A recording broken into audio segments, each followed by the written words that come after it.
the coyote, the barking dog. Some call him Coyote. The American Indian knew him as God's dog and the trickster. Sometimes living in packs or hunting alone, competing with other hunters. He's a skillful hunter, but now he has to confront the wolf in Yellowstone, and is sometimes hunted himself by the wolf. Even his prey can be a danger or impossible to catch. In Yellowstone, the wolf is his most dangerous adversary.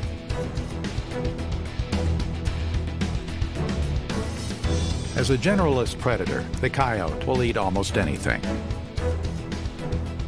He is constantly harassed by ravens in an eternal and contentious competition.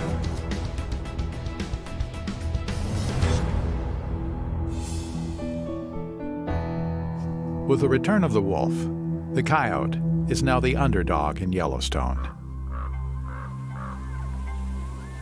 For over 50 years, Yellowstone's valleys were filled with elk and bison. Grizzly bears and mountain lions roamed the mountains. The wolf had been exterminated. In this environment, the coyote was top dog.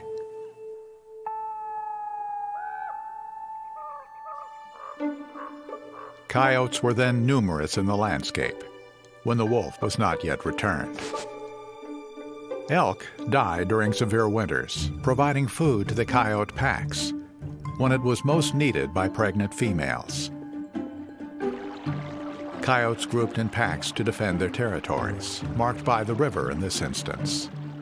Coyote packs confronted each other and judged the strength of the other packs, their primary competitors before the return of wolves. Coyotes had assumed the role of the missing wolves in the northern valleys of Yellowstone, sometimes preying on elk calves. But the doe would defend her fawn.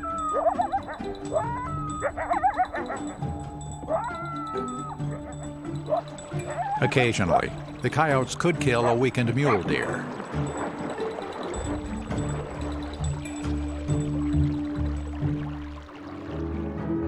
Then, in the winter of 1995, wolves were brought back to Yellowstone.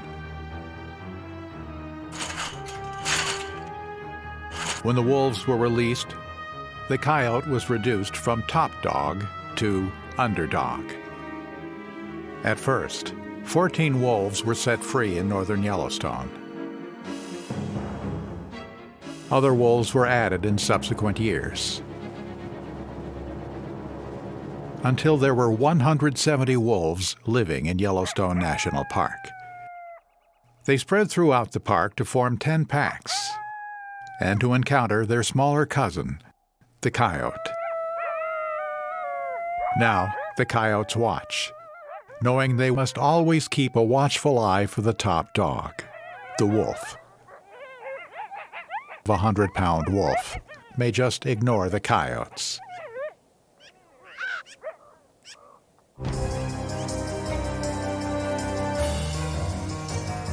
The wolves' main prey in Yellowstone were the elk. The wolf was large enough to take down elk, something the coyote was unable to do. The wolves had come from Canada, where they had hunted elk for eons. They were quickly able to fit in here, where elk were so abundant.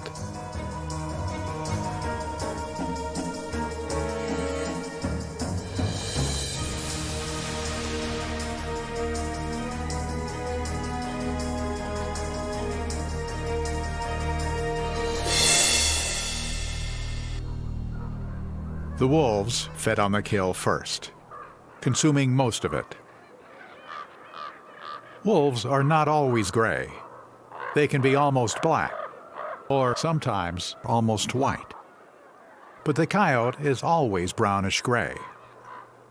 The wolves are always much larger than the coyote, They can be twice or even 3 times the size of the coyote. The coyote is no match for this canine cousin. The wolves often remained to protect their kill. The coyote must wait for the wolves to leave. If he was not careful, the coyote himself could fall victims to the wolf. The wolves leave, but could return. At a wolf kill, the coyote was vulnerable.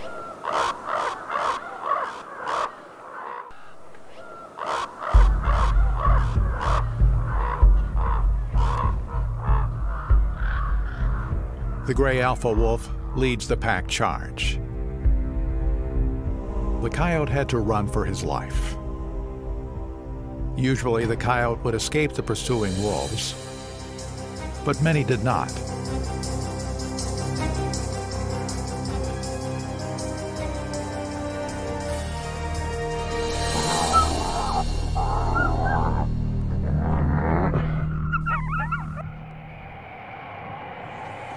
In Yellowstone today, the coyote lives in an environment that is similar to what it was before the arrival of European man.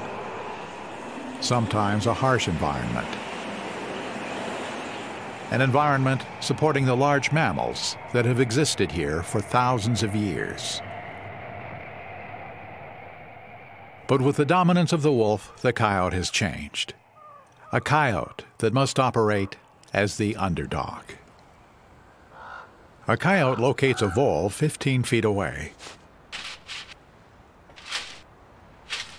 Sight and hearing locates the small prey under the snow.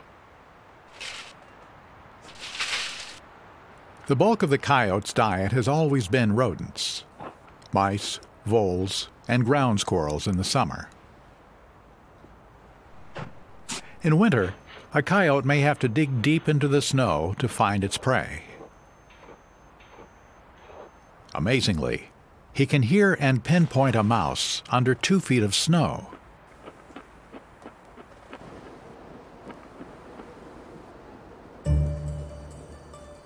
But this is ridiculous. Plowing through this cornice would require a dig of 20 feet just to reach ground level.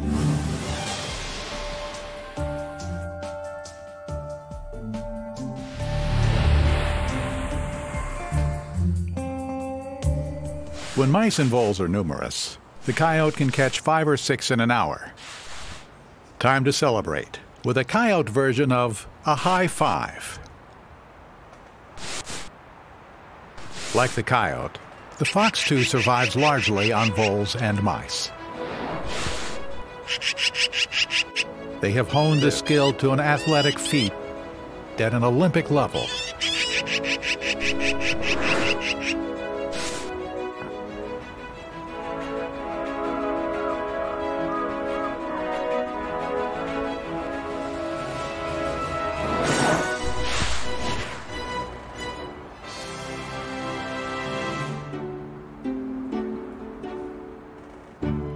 The fox sleeps comfortably, even when the temperature drops to 40 below.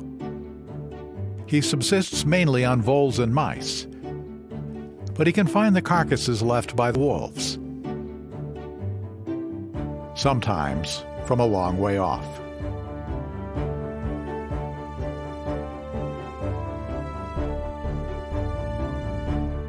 And sometimes a flock of ravens will lead a fox to the kill.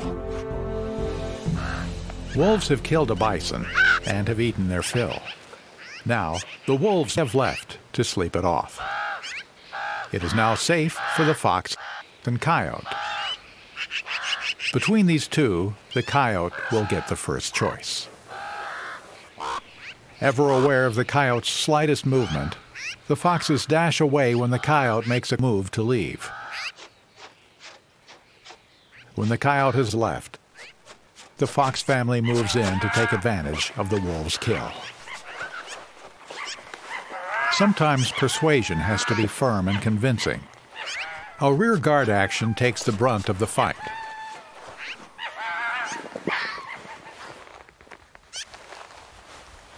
A diving bald eagle uses a touch-and-go routine to secure a scrap left on the snow. Coyotes often carry pieces of meat and bones away from the source of the turmoil at a carcass. Scavengers take advantage of wolf kills. None of them are above taking from each other, especially the eagle.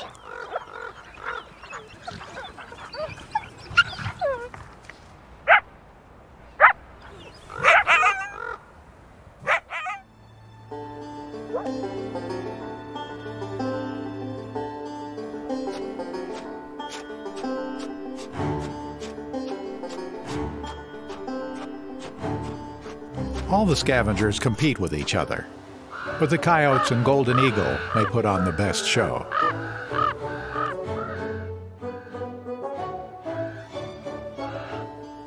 The coyote respects the eagle's talons. He is a powerful bird, able to keep 3 coyotes at bay.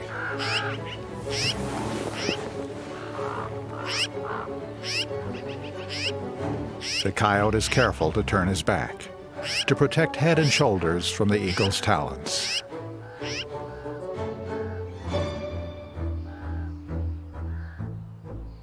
Even as the coyote makes off with his scavenged morsel, the golden eagle is not through with him. Flying speed adds force to the eagle's talons.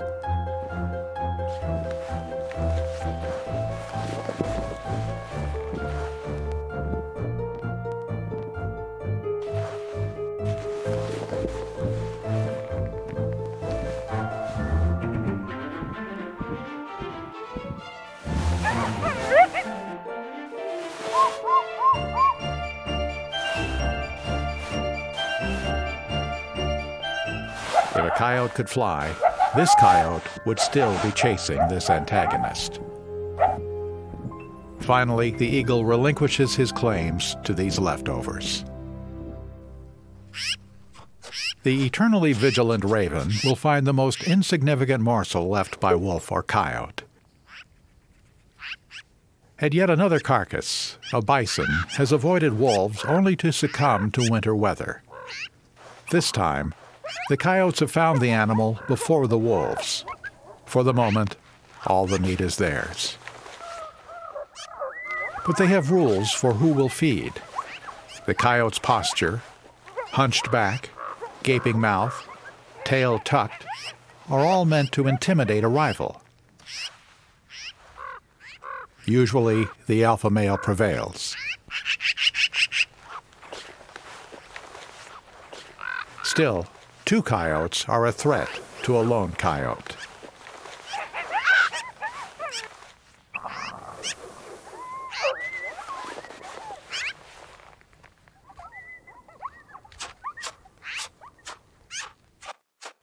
After feeding, a coyote will clean his muzzle of dried blood. Dried blood can mat the fur, reducing its insulating ability. An ever-attendant raven may follow suit.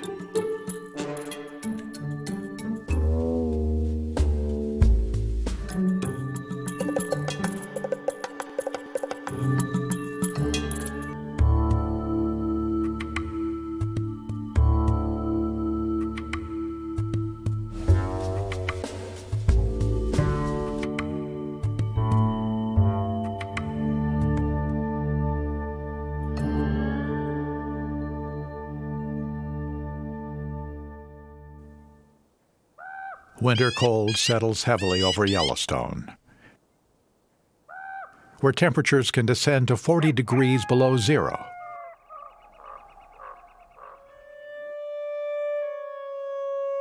Like the fox, the coyote can bed comfortably on top of the snow, in spite of the temperature.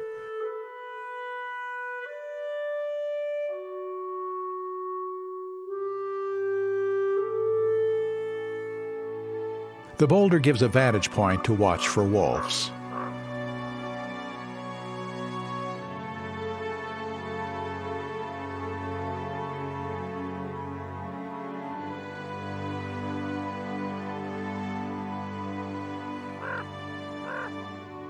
Coyotes can be active at any time of day.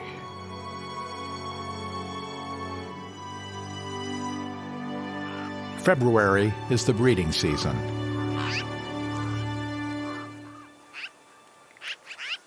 Her urine marks this territory as theirs. And the male reinforces that claim.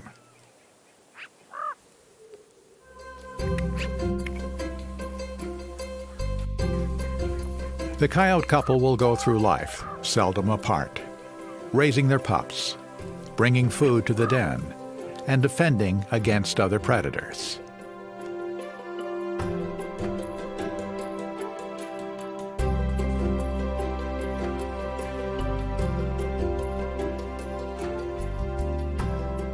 They are a bonded pair now, a bonding that will continue for life.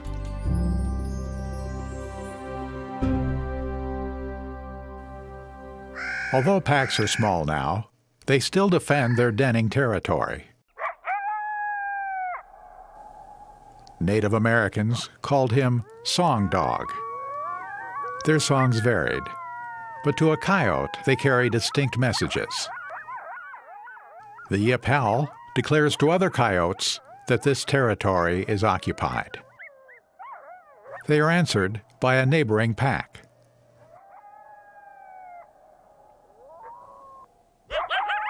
The boundary has been challenged.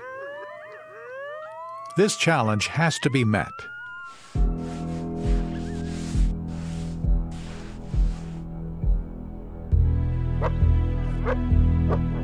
The two packs engage each other for rights to this territory. When wolf packs meet, there may be dead wolves left on the ground. But coyotes settle differences without bloodshed.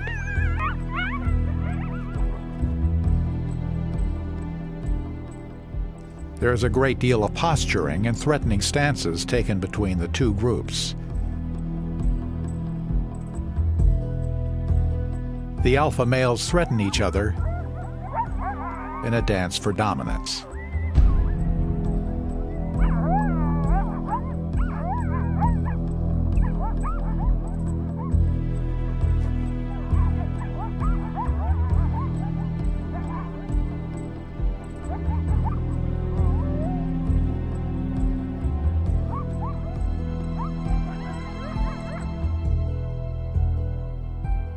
Coyotes, of course, do kill. They are predators. Otters emerge from their den deep in a snowbank. They're in the territory of a small coyote pack.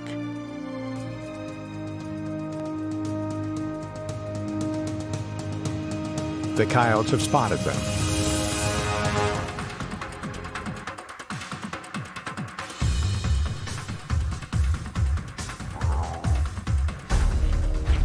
The otters are supreme fighters in the water. But in this situation, her short legs are no contest against the coyotes. Her only hope is to get back to the den.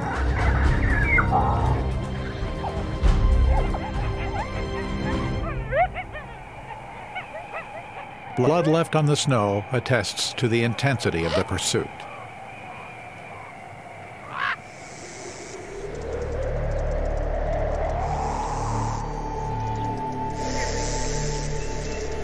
Late winter storms break across the landscape. Winter winds test the dense fur of the coyote.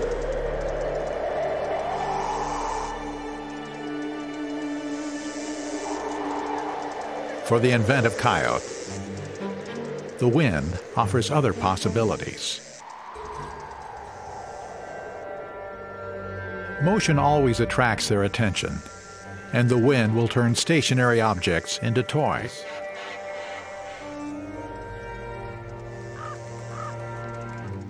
His sense of play is a distinct indicator of intelligence.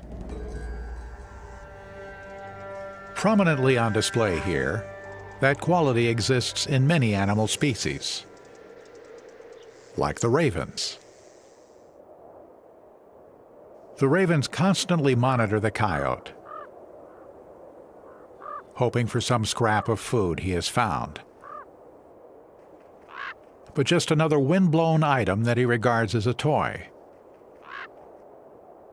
A tuft of hair to challenge his catching ability.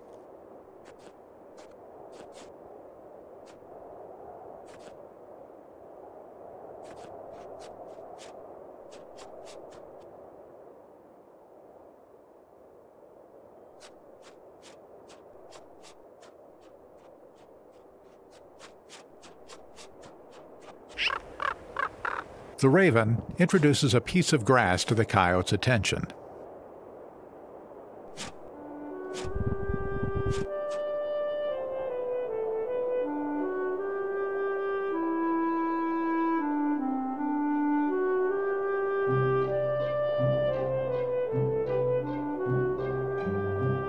The blowing grass, in turn, will introduce a new player. He will play this game too. Three completely different animals have reacted to the same non-edible item, all showing a high degree of intelligence.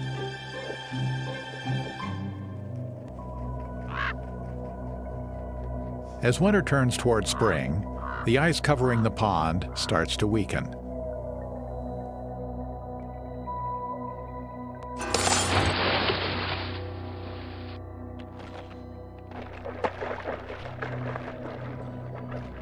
Once she falls through the ice, she is unable to secure a foothold on the bottom of the pond. The herd watches, but are unable to offer any help.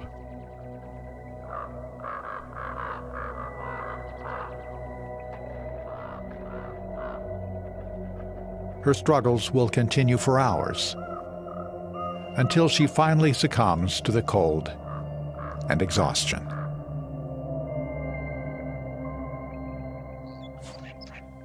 Even before wolves were reintroduced to Yellowstone, coyotes had to defend their dens from other predators. The grizzly has wandered into a coyote pack's denning area. The quicker coyote easily distracts the bear to lead her away from the den site.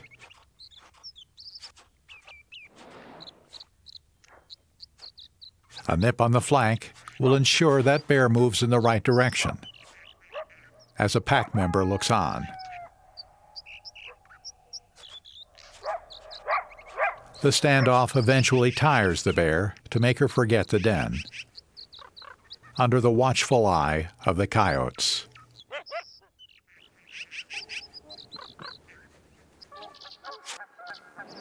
Returning geese take their turn to check the progress of spring thaw.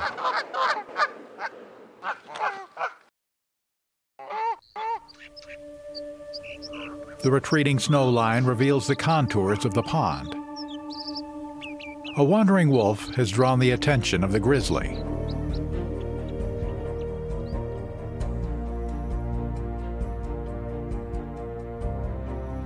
Now, the ice will no longer hold the weight of a 100-pound wolf. Unlike the bison, predators are equipped with sharp claws and mobile legs. This is not the first time the wolf has pulled himself out of icy water.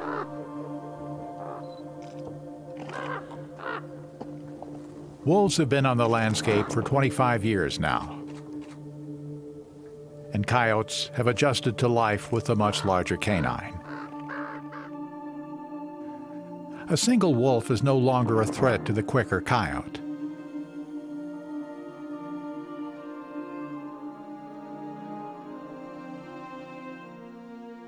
Nipping at exposed parts has been in the coyote repertoire for thousands of years. The coyote, too, ventures onto the ice and breaks through. Astonishingly, this icy dunking has little negative effect on him. It has been a long winter and some fish have perished, a reason for the coyote to venture onto the ice.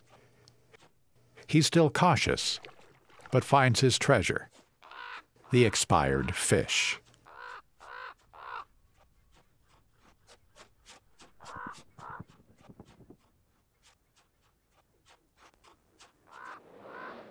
With the warming temperatures, the dead bison has been exposed.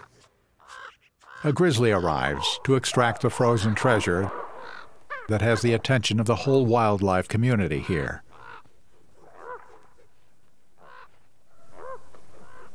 The grizzly is the only animal strong enough to haul out this prize.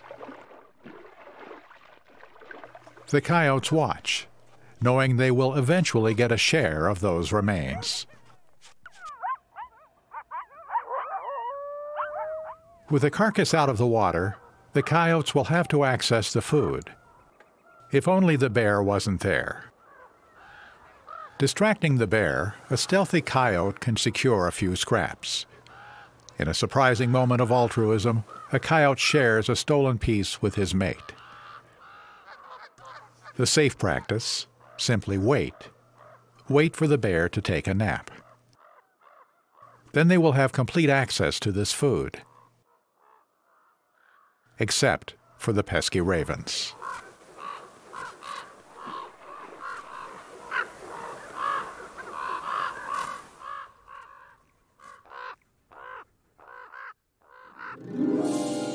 Arriving Sandhill Cranes announce the further advance of spring. The call can be heard for miles.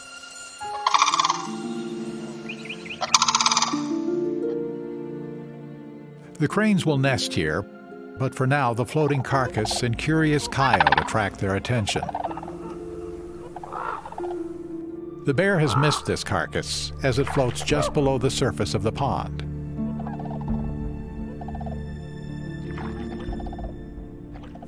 But the coyote knows its location.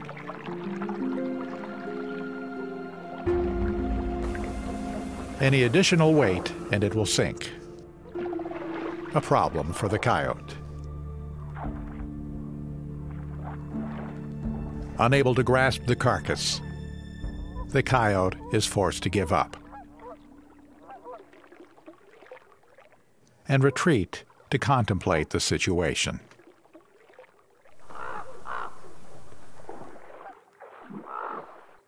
The ice has left the pond, and the surrounding marsh transforms itself into a nesting site for birds, each with its own mating ritual. For the Sandhill Crane, the ritual is truly distinctive. An unbridled, flamboyant exhibition of unrequited love, it would seem. The male demonstrates to his partner how strong and powerful and protective he can be, and how good a dancer.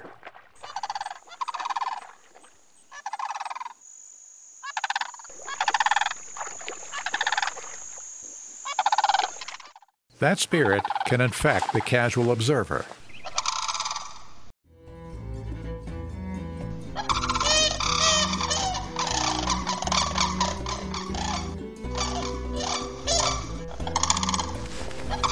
A second male fights for the rights to nest at the pond.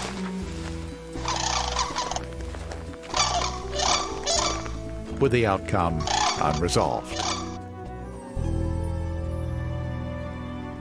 Spring snow squalls bring a brief return to winter-like conditions. But the new snow soon begins to melt. All members of the pack will feed the pups at the den in due course. But for now, this female has been hunting to feed herself. She needs to ensure her milk supply for the pups.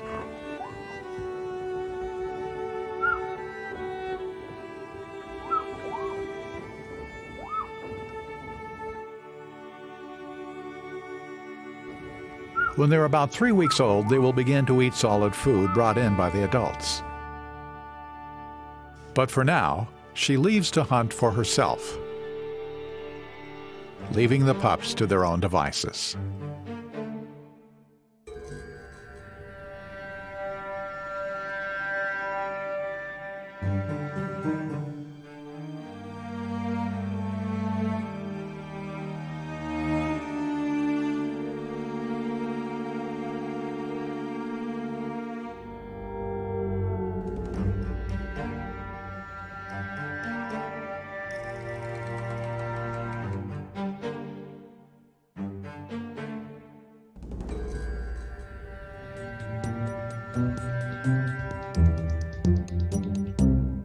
They continue their games until nap time will overtake them.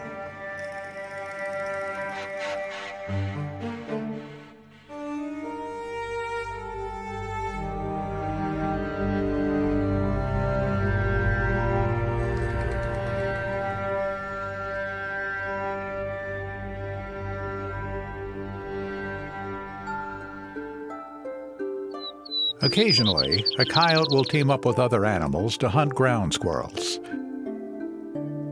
Chief among these hunting partners is the badger. Coyotes will hunt side by side with the badger. He does this because the badger is a powerful digging machine. He can easily dig out a ground squirrel from its den.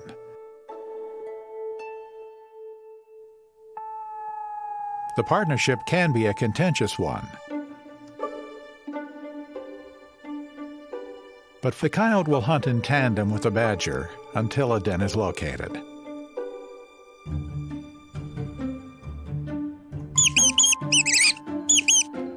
The squirrel escapes by leaping into his hole.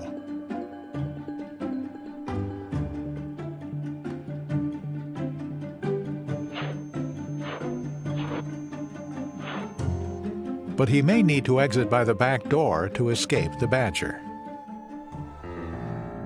The coyote will be waiting.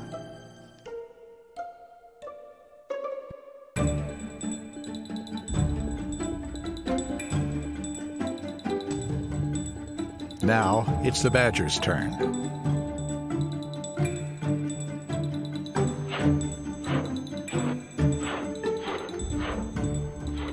The coyote will try his hand at digging too.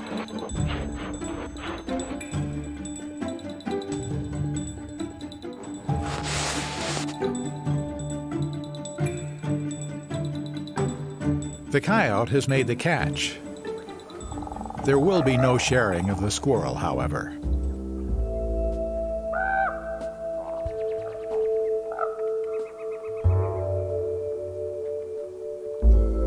Then it's back to the den.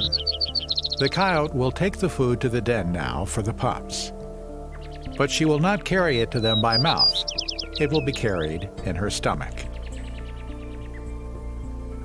The pups are born when the ground squirrels are abundant and are easily caught, with a little help from the badger.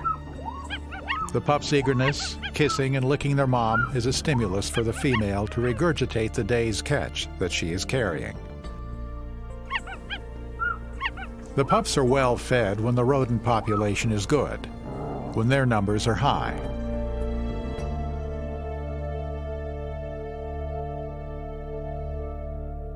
And the pups are beginning to learn about aggressiveness in their competition for food.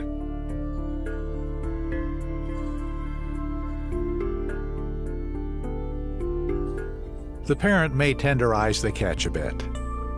The pup says, "I'll take that."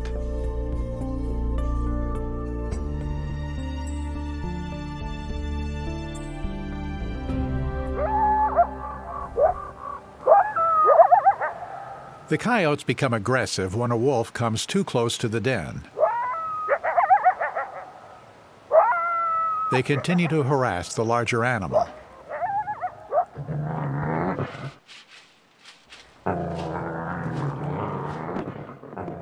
A single wolf can sometimes be moved away from the den, but not always. Sometimes the larger wolf may just ignore the coyotes.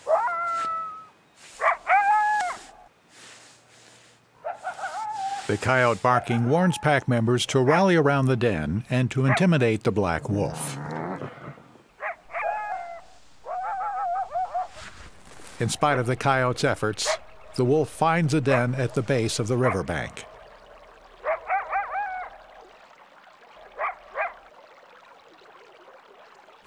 But he is unable to get to the pups through the small opening.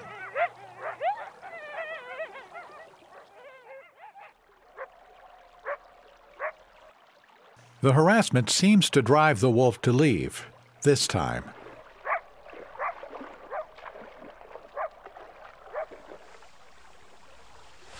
Once the wolf leaves, the female will move the pups to a new den.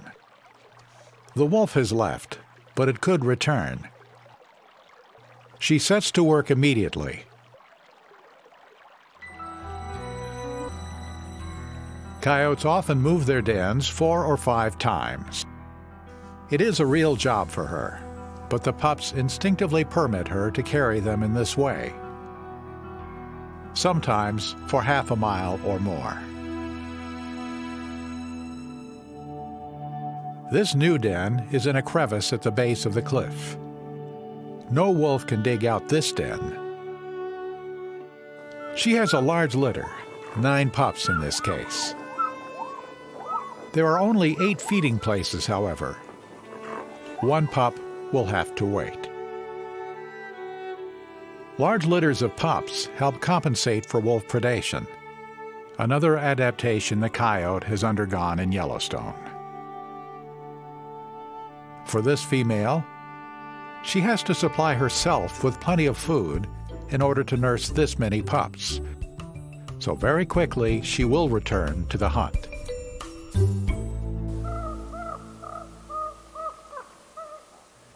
High above the den, the small pack barks at a mountain lion. Mountain lions, too, were almost completely eliminated from the park in the 1920s by the National Park Service.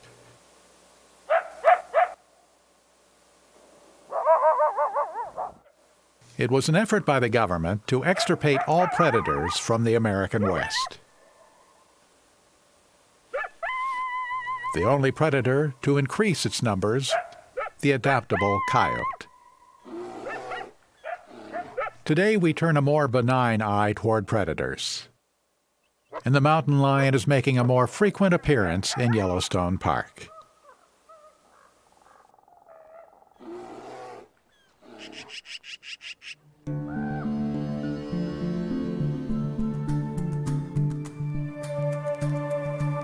Ever in search of food, a coyote has located a bison carcass.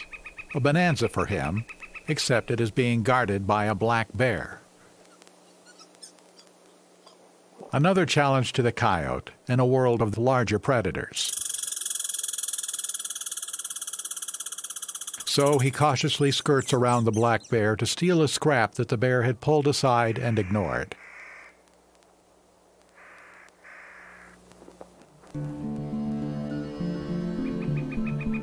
Sometimes it's better to take what's left and just ignore a larger predator.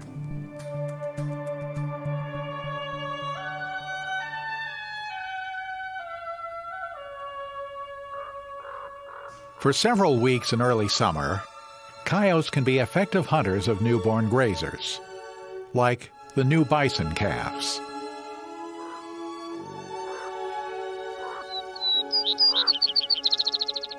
With a bison herd nearby, this seems more like a morning wake-up call than a source of food.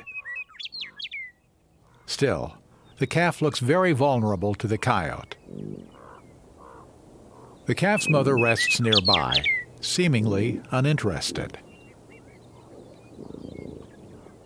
And there is no shortage of sleeping calves. He'll check another sleeping calf too, sleeping soundly.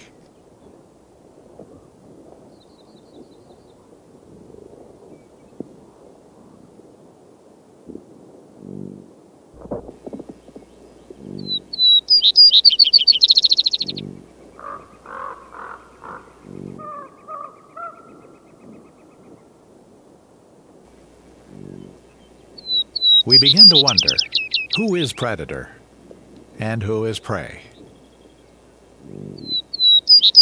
A bison's kick can be deadly for a coyote.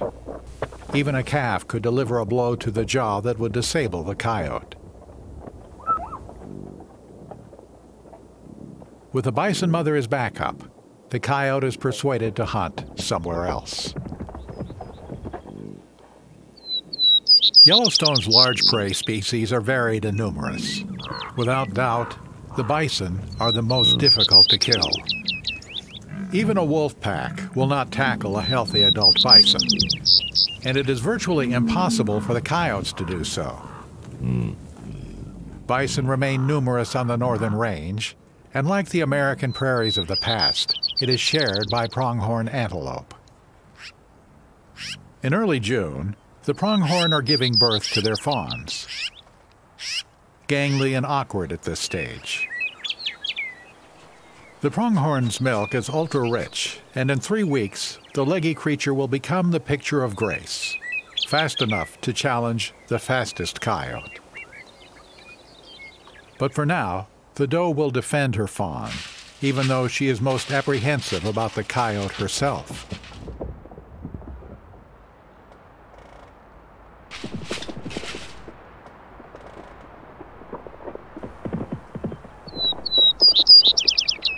The coyote seems to reconsider the risk to himself for a few moments.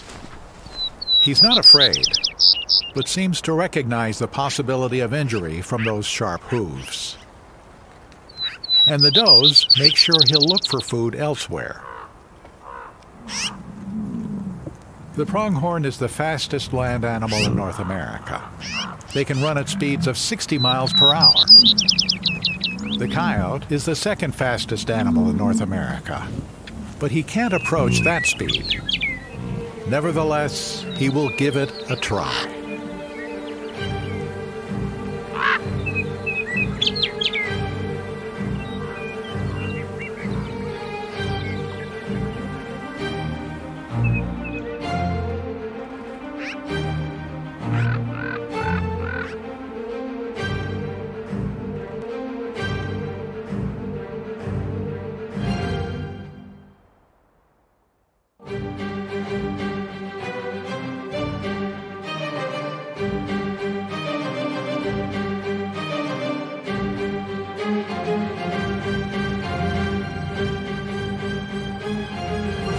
But finally, they give up. Smaller prey seems the wiser choice today. And accessible.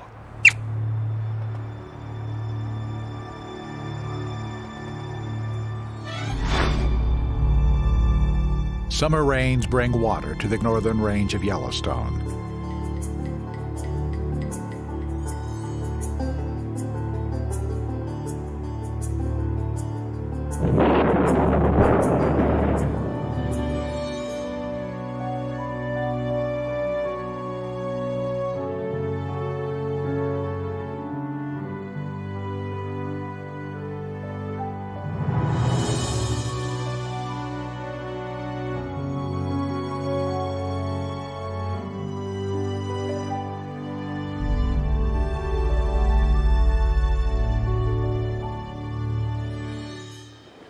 Although the best habitat for coyotes is in the northern portions of Yellowstone, where grass and sagebrush valleys exist, the adaptable coyote can be found throughout the park. The generalist predator has adapted to many environments, from desert to Arctic coast. In each environment, there are rodents to be caught. This female coyote has her family on the edge of Yellowstone Lake, and she too has carried her catch to her pups in her stomach. Now in July, her pups are much more mobile.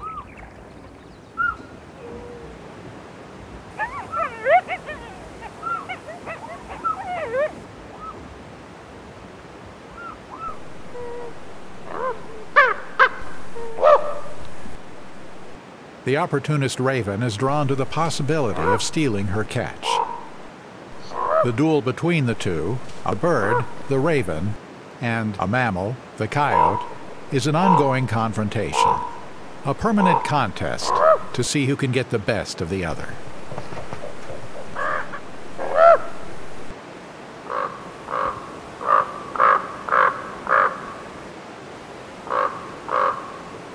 There are taunting insults from the raven.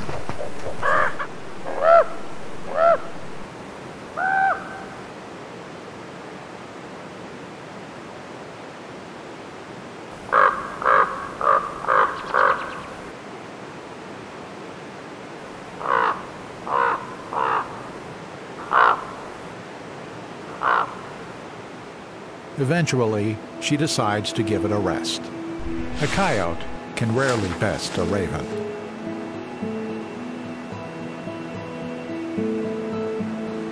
The pups move out from their den, exploring the shore of the lake, which presents different challenges. Their curiosity is blended with caution, but exploration is now their school.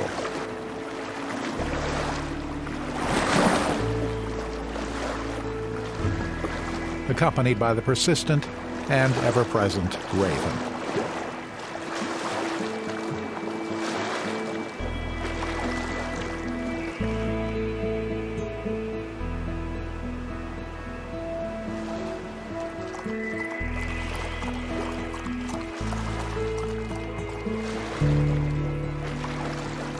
At times, the lake flies are so abundant they become a food source for the pups.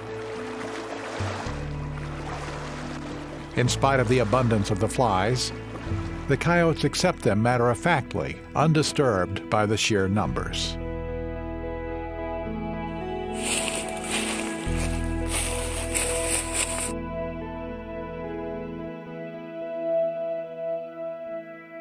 Mergansers live on and near the water,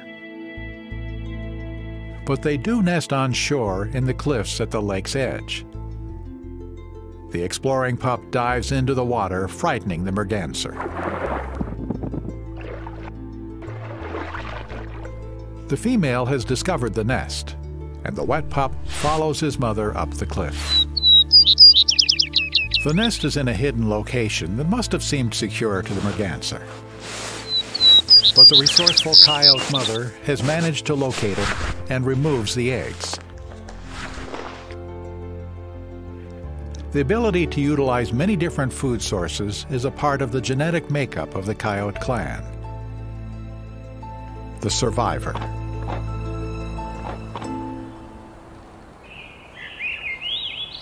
Along the shore of the lake, there is another food possibility.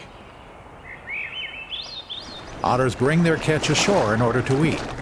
Coyotes are happy to steal from them without compunction. The coyote is dependent on available food, so he is happy to rob an otter of its hard-won dinner. Few sounds in Yellowstone announce autumn better than the bugle of rutting bull elk. It can be heard in virtually every corner of the Yellowstone panorama now. It is the sound of strength and vigor. It captures the sense of wildness.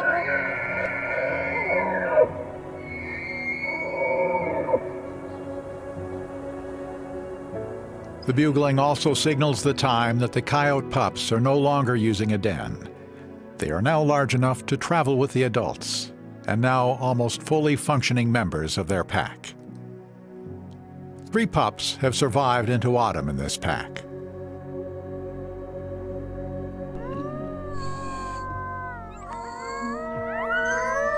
The pups join in the howl with their higher yips.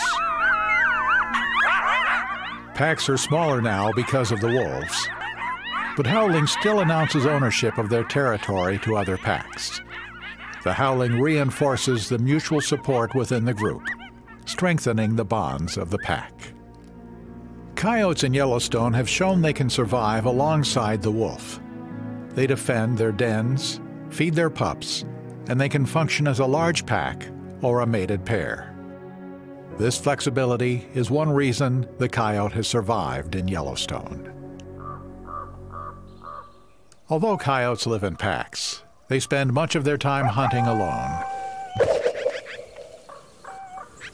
A lone coyote now investigates a pond as the ice is expanding and cracking in late autumn freeze-up. Under the ice, spawning brook trout can tempt a young coyote.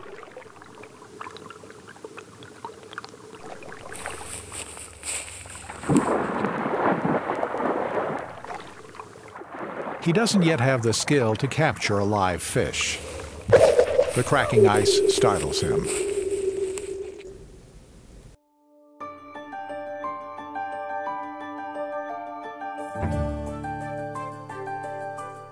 In the 25 years since wolves returned to Yellowstone, the coyote has proved it can adapt to a larger dog on the landscape. It may be a stressful life for the coyote, but sometimes the sheer joy of existence emanates from the bodily language of their play.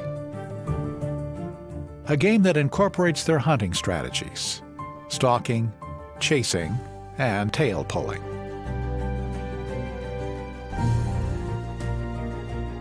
But now in Yellowstone, the coyote must always keep a watchful eye for the top dog, the wolf.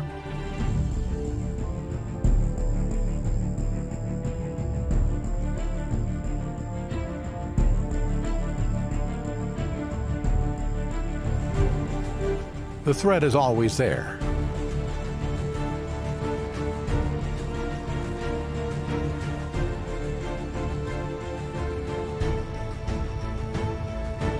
And it is a life and death threat for the coyote.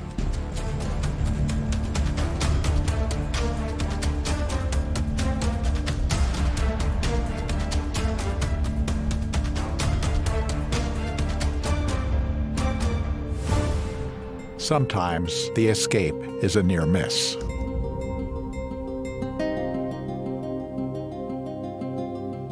The coyote has changed. He looks back, as if to say, "I will go on. I will survive."